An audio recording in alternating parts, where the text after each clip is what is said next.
Assalamualaikum warahmatullahi wabarakatuh. Ini materi terakhir tentang kaidah mantuk dan mafhum, dan nanti ada pembahasan juga tentang kaidah nasih dan mansukh. Pengertian dari kaidah mantuk secara bahasa ditinjau dari segi bahasa, mantuk artinya adalah diucapkan. Kemudian secara istilah artinya al-mantuqu huwa ma dalla alaihi al-lafzi fi mahallin nutqi ay yakunu hukman lil madhkuri wa hallu min ahwalihi. Artinya adalah mantuk adalah suatu hal atau hukum yang diterangkan oleh suatu lafaz sesuai bunyi tersebut. Jadi dengan kata lain, lafaz mantuk yang kita lihat atau yang kita temukan dalam Al-Quran itu adalah lafaz yang kandungan hukumnya itu dapat dipahami dari apa yang diucapkan atau apa yang tertulis di ayat tersebut. Jadi misalnya kita baca satu ayat, ya artinya memang sesuai gitu, tidak ada penafsiran lebih daripada arti yang sesungguhnya gitu. Dengan kata lain, mantuk itu adalah makna yang terbaca.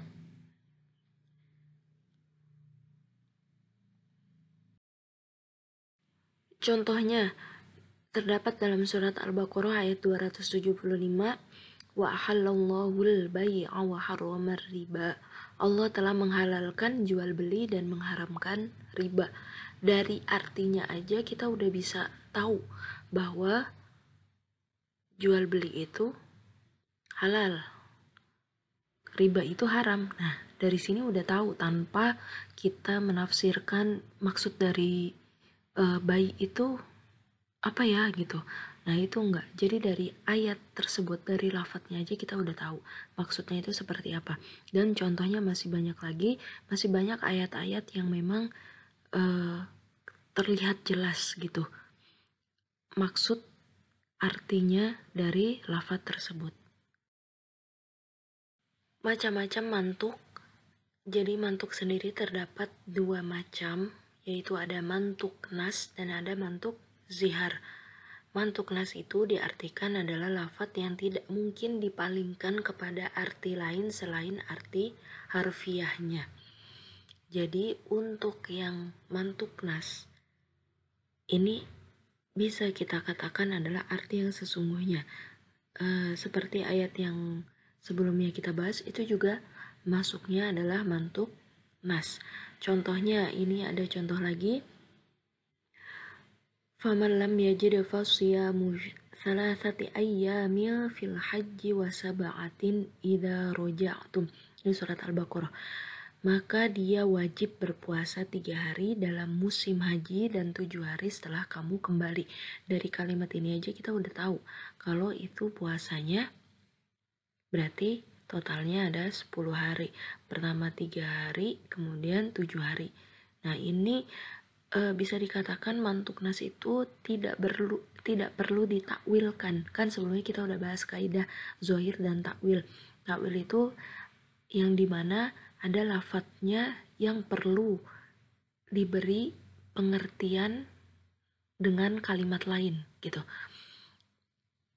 Karena menyesuaikan dengan kalimat tersebut. Tapi untuk mantuk nas ini nggak perlu ditakwilkan atau tidak perlu ditafsirkan secara lebih. Nah, kemudian yang kedua ada mantuk zihar, yaitu suatu kata yang memungkinkan untuk palingkan arti lain selain arti harfiahnya. Ini masuknya kepada kaidah yang sebelumnya, yaitu kaidah dhohir dan takwil, yang dimana ada kalimat atau ada lafadz yang harus ditakwilkan untuk menyesuaikan dengan keadaan. Contohnya di sini kalimat atau ayat yadullahi fawqa aydihim, yang artinya tangan Allah di atas tangan manusia.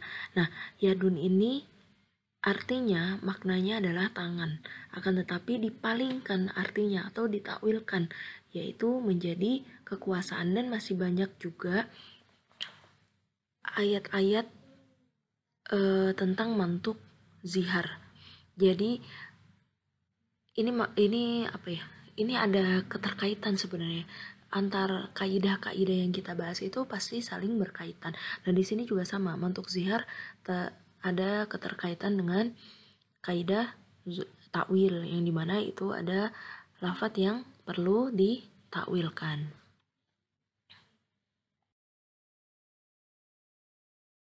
Pengertian dari mafhum secara bahasa, mafhum sendiri artinya adalah pengertian. Secara istilah, al-mafhumu huwa ma dalla alaihi lafdu la fi mahallin nutqi. Mafhum adalah suatu hukum yang diterangkan oleh suatu lafadz tidak menurut bunyi lafadz itu sendiri. Maksudnya, kalau yang tadi kita bahas mantuk itu kan ayat yang memang sudah jelas mana yang ini haram, ini halal, dari kalimatnya udah jelas. Tapi kalau mafhum itu lafadz yang memang kandungan hukumnya dipahami dari apa yang terdapat dari kalimat tersebut atau dengan cara ditakwilkan atau ditafsirkan. Jadi kalimat tersebut harus ditafsirkan dulu agar kita menemukan satu hukumnya gitu. Atau dengan kata lain, kalau mantuk tadi kan terbaca jelas. Nah, kalau mafhum ini lafadz yang disebut dengan makna tersirat dari suatu lafadz tersebut.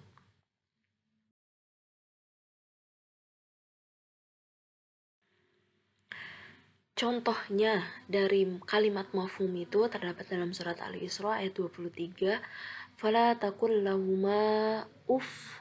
Janganlah engkau mengatakan kepada keduanya perkataan ah. Nah, di sini kita tandai kalimat ah di sini. Kalimat ah di sini itu perlu ditakwilkan. Ah itu apa kita hanya menyebut ah doang? Nggak mau ah gitu. Atau ada makna tersirat lain. Ternyata di dalamnya setelah ditafsirkan, ditakwilkan, ah itu bermakna banyak sekali. Bukan hanya perkataan ah dengan kata-kata membentak, tapi ada juga dengan memukul gitu. Atau yang membentak sama aja. Memukul, membentak itu sama-sama tidak boleh. Jadi ah di sini mempunyai makna lain. Mafhum juga banyak macam-macamnya. Ada mafhum muwafaqah, ada mafhum mukhalafah. Mafhum muwafaqah terbagi lagi menjadi dua, ada fahwal kitab, ada lahnal kitab. Kalau mafhum mukhalafah itu ada mafhum sifat, ada mafhum syarat, ada mafhum goyah, ada mafhum hasr atau adat, ada mafhum laqab. Dan kita bahas selanjutnya. Mafhum muwafaqah yang kita bahas dulu. Al-mafhumul muwafaqatu haitsu yakunal maskutu anhu muwafiqan lil malfudi fih. Mafhum muwafaqah adalah mafhum yang apabila hukum-hukum yang tidak disebutkan dalam lafadz itu cocok atau sesuai dengan yang disebutkan dalam lafadz tersebut, tidak berlawanan. Jadi dengan kata lain memang tadi kan mafhum itu tidak tertuliskan, ya kan, tidak tertuliskan dalam lafadz tersebut. Akan tetapi dari situ kan, dari kalimat atau lafadz mafhum itu kita butuh takwil, ditakwilkan lagi, dan ditakwilkan lagi. Arti yang ditakwilkan itu harus sesuai dengan makna yang sesungguhnya itu. Nah, mafhum muwafaqah terbagi lagi menjadi dua, ada fahwal kitab, ada lahnal kitab. Fahwal kitab ini maksudnya apabila yang tidak dilafadzkan itu lebih utama hukumnya daripada dilafadzkan. Jadi yang tidak dilafadzkan itu lebih utama. Contohnya seperti yang tadi kita udah bahas, yang tidak boleh memukul atau tidak boleh berkata ah kepada orang tua. Fala taqul lahuma uff. Nah, di situ bahwa maksud yang tidak dilafadzkan, yang memukul itu kan tidak dilafadzkan, ya kan? Tapi itu justru lebih utama daripada yang dilafatkan. Yang dilafatkan berarti kalimat ahnya itu. Terus kemudian yang kedua, lahnal khitab. Maksudnya jika yang tidak dilafatkan itu sama hukumnya dengan yang dilafatkan. Jika yang tidak dilafatkan berarti yang ditakwilkan atau makna dari kalimat atau lafat mafhum tersebut itu sama hukumnya dengan yang dilafatkan. Contohnya dalam surat An-Nisa ayat 10, innalladzina ya'kuluna amwalal yatama dzulman innama ya'kuluna fi butunihim naro. Sesungguhnya orang-orang yang memakan harta anak yatim secara zalim sebenarnya mereka itu menelan api dalam perutnya. Ini untuk ayat ini membahas tentang tidak boleh memakan harta anak yatim. Nah, kemudian ini setelah ditakwilkan, ya kan, membakar harta anak yatim itu haram. Sebab memakannya juga haram. Sama juga seperti merusak atau menghancurkan harta anak yatim. Takwilannya itu. Jadi dari lafadznya memang hanya tidak boleh memakan harta anak yatim, tapi setelah ditakwilkan bukan hanya memakan, tapi merusak juga nggak boleh, menghancurkan hartanya juga nggak boleh. Ini hukumnya disamakan dengan memakan harta anak yatim, yaitu masuknya adalah haram. Macam-macam dari mafhum mukhalafah. Mafhum mukhalafah itu sendiri adalah yang tidak dilafatkan itu berlainan hukumnya dengan yang dilafatkan. Makanya memang perlu banget diartikan. Sebenarnya untuk kalimat-kalimat atau lafat yang mantuk itu kan dari kalimatnya udah jelas ya. Tapi tetap memang semua ayat Al-Quran itu ada penafsirannya. Akan tetapi ada memang yang tafsirannya itu berubah dengan lafaz aslinya. Ada yang memang tafsirannya itu ya sesuai gitu. Tidak ada tafsiran lebih dari ayat tersebut gitu. Nah, untuk mafhum mukhalafah ini pembagiannya ada 5. Yang pertama adalah mafhum sifat. Jadi mafhum sifat ini adalah yaitu berlakunya kebalikan hukum sesuatu disertai dengan sifat. Apabila sifat itu tidak menyertainya, maka hukumnya juga berbeda gitu. Contohnya dalam surat An-Nisa ayat 25, "Wa man lam yastati' minkum tawlan ayyakihal muhsanatil mu'minati famimma malakat aimanukum min fatayatikumul mu'minat." Dan barang siapa di antara kamu yang tidak cukup perbelanjaannya untuk mengawini wanita merdeka lagi beriman, ia boleh mengawini wanita yang beriman dari budak-budak yang kamu miliki. Jadi di sini kita tandai kalimat mengawini wanita yang beriman dari budak-budak yang kamu miliki. Nah, tapi kalau misalnya, kan tadi kan sifat ya, jadi budak ini sifatnya, budaknya harus beriman. Kalau nggak beriman berarti nggak boleh, gitu. Kalau budaknya nggak beriman, berarti itu haram. Tapi, kalau budaknya beriman, ini diperbolehkan. Ini masuknya hampir sama seperti kayak kaidah apa ya yang kemarin kita bahas itu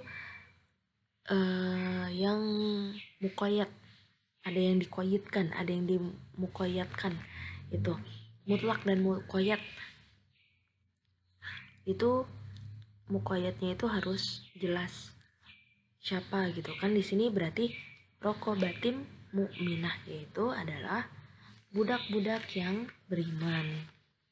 Kemudian yang kedua, mafhum syarat, yaitu berlakunya kebalikan hukum sesuatu yang berkaitan dengan syarat apabila syarat itu tidak terdapat padanya. Jadi Contohnya ini dalam surat An-Nisa ayat 4, wa atun nisa asoduqotihin nanih lah fa'inati badalakum al syai'in minhu nafsa fakuluhu hani mari'ah. Berikanlah mas kawin atau mahar kepada wanita yang kamu nikahi sebagai pemberian dengan penuh kerelaan. Kemudian jika mereka menyerahkan kepada kamu sebagian dari mas kawin itu dengan senang hati, maka makanlah atau ambillah pemberian itu. Jadi di sini menceritakan tentang laki-laki ketika menikahkan istri perempuan harus memberi mahar, dan mahar itu memang harusnya untuk perempuan, ya kan, untuk perempuan, dan tidak boleh dipakai sama laki-laki. Akan tetapi boleh, syaratnya boleh dipakai laki-laki asalkan si wanita itu ikhlas memberi sebagian kepada si laki-laki yang memberikan mas kawin atau mahar. Jadi persyaratan halalnya bagi suami memakan sebagian dari mahar atau mas kawin istrinya dengan syarat istrinya harus ikhlas atau dengan senang hati gitu. Jadi kalau misalnya istrinya enggak bolehin, berarti hukumnya haram. Kemudian yang ketiga, mafhum ghoyah. Mafhum ghoyah ini adalah berlakunya hukum yang disebutkan sampai batas waktu tertentu dan berlaku kebalikan hukum setelah batas waktu tersebut berlalu. Contohnya surat Al-Baqarah ayat 187, wa kulu washrobu hatta yatabayyana lakumul khaytul abyadu minal khaytil aswadi minal fajr. Dan makan minumlah hingga terang bagimu benang putih dari benang hitam, yaitu fajar. Jadi di sini kan tadi dijelaskan mafhum ghoyah itu adalah yang terbatas oleh waktu. Yang di sini ketika kita sahur, ini menjelaskan tentang sahur ketika kita mau puasa dalam bulan Ramadan. Ayat ini menunjukkan boleh makan dan minum pada waktu malam bulan Ramadan sampai terbit fajar. Itu mafhumnya, atau di sini berlaku waktunya, haram makan dibolehkan makan dan minum dari waktu buka sampai waktunya sahur, waktunya fajar itu. Dan mafhum haramnya makan minum ketika sudah terbit fajar.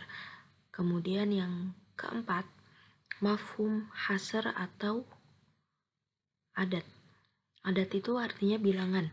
Artinya mafhum kata bilangan, yaitu berlakunya kebalikan suatu hukum yang berkaitan dengan bilangan tertentu bagi jumlah yang kurang atau lebih daripada yang dinyatakan oleh kata bilangan itu.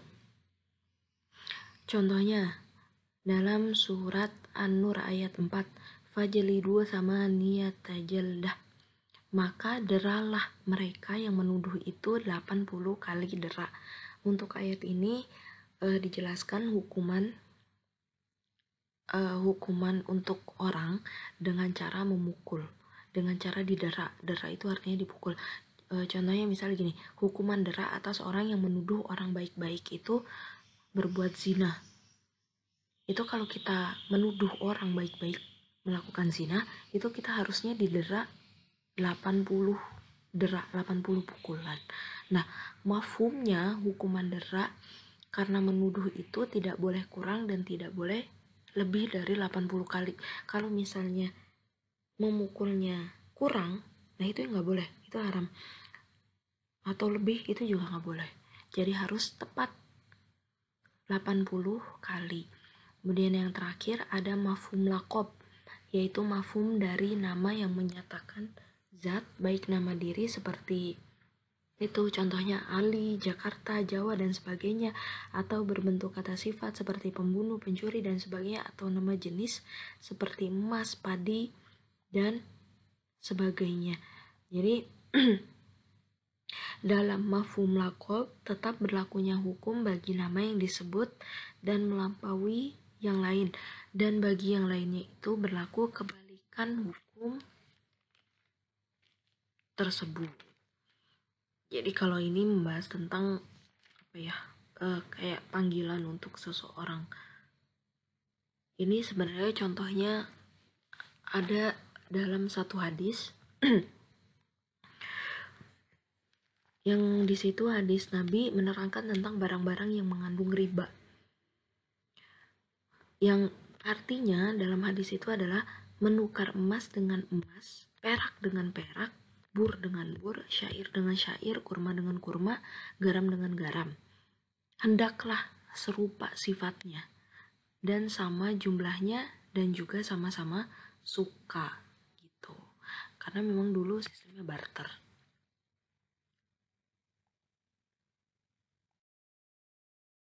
Nah selanjutnya ini kaidah yang terakhir, nasih dan mansuh.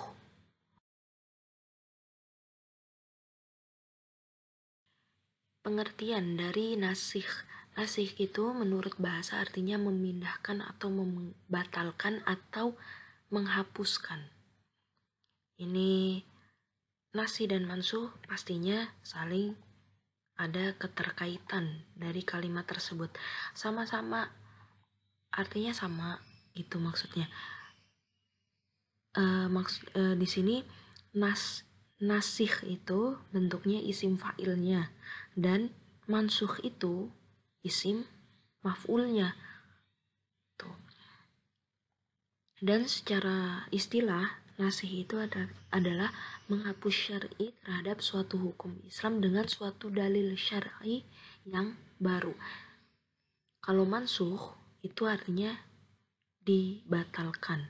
Kalau tadi kan nasih membatalkan, menghapuskan. Mansuhnya dihapus, dibatalkan. Jadi mansuh itu yang dihapus oleh nasih. Secara istilah hukum syar'i yang dihapuskan. Nah ini dihapuskan. Jadi ada contohnya gini nih. Ada satu dalil dalam Al-Quran atau ada ayat dalam Al-Quran. Ayat tersebut itu dimansuhkan, yang artinya dihapuskan dan digantikan dengan ayat yang sudah dinasihkan. Jadi nasih ini menutup yang mansuh tadi. Jadi mansuhnya ini nggak dipakai, tapi yang dipakai yang nasihnya. Gitu. Kita langsung lihat contohnya.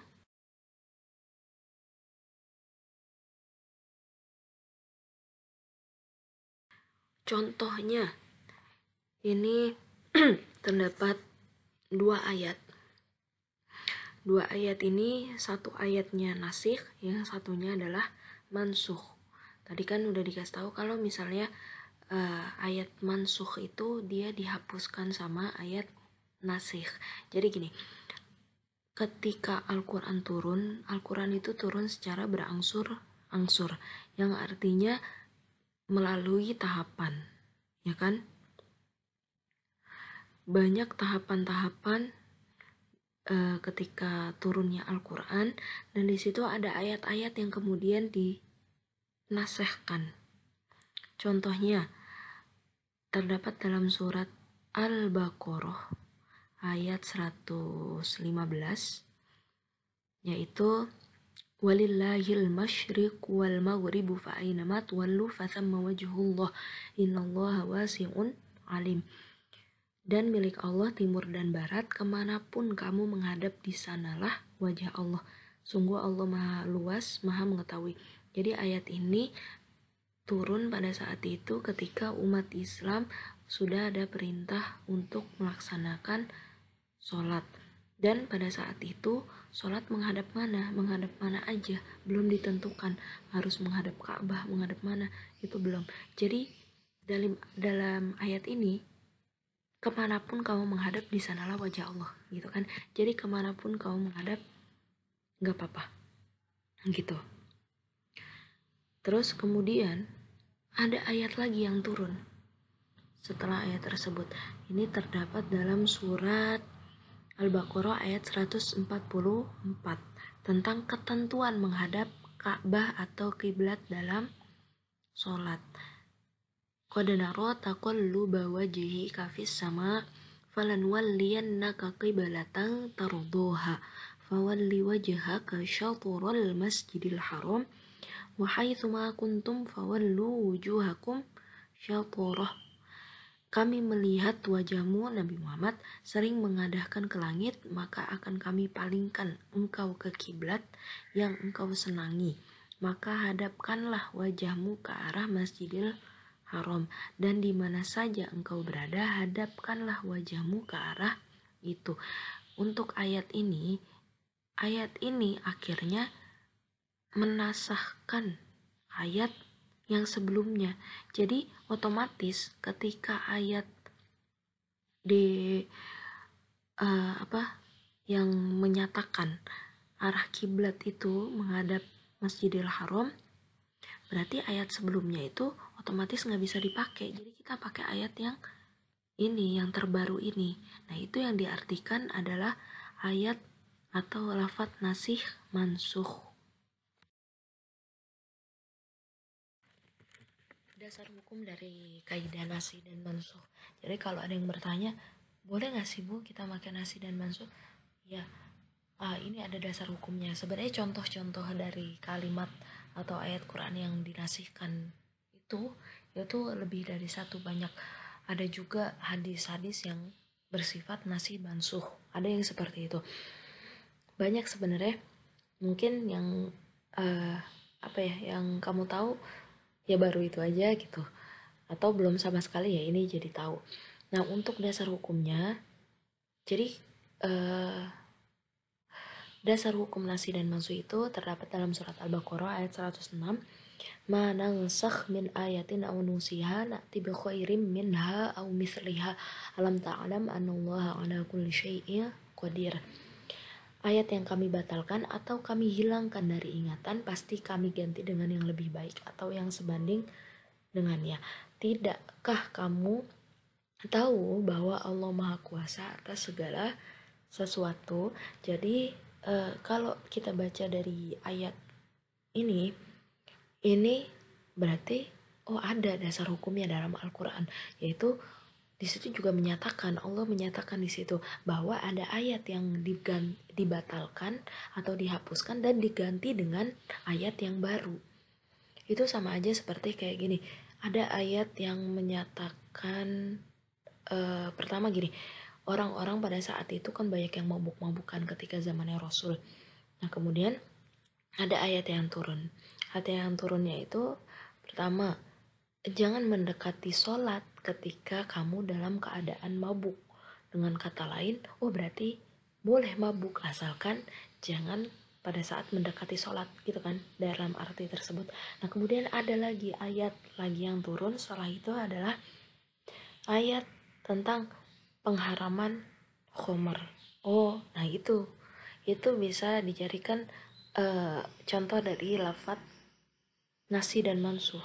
Seperti itu. Berarti kan memang Allah menggantikan ayat itu dengan yang baru, dan yang baru itu yang kita pakai.